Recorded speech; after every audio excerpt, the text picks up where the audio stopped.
Friends, welcome back to AppIQ, and in this video I'm going to show you how to block numbers or even how to remove those blocked numbers on your phone.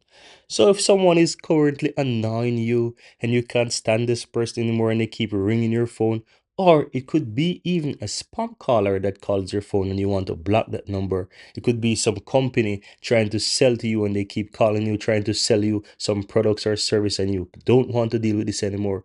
Then you can block that number very easily. And I'm going to show you how to do this step by step. So click the phone icon on the lower left hand side. This is what you click when you're going to make a phone call. So you click that icon here and you want to click the three dots on the upper right hand side. Then go to your settings.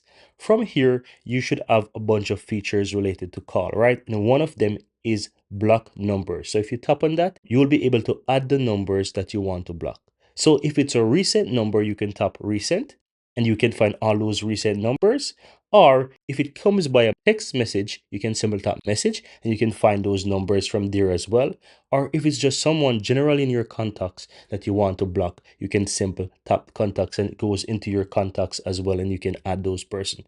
Over is just a random number. You can simply add that number in. So if it's 1, 2, 3, 4, 5, 6, 7, 8, 9, you can simply tap that and click add and it will add that number, right? So generally this will come from a number that recently called you or someone generally in your contacts. You can easily find that under the recent. Now once you add that, just simply tap on done and that person is now in your block list. Now if at any point in time you want to remove it, if you look towards the right hand side you can see a minus sign. You can easily tap on that and that will remove the blocked contacts from the list. But that's it guys, very easy and very simple.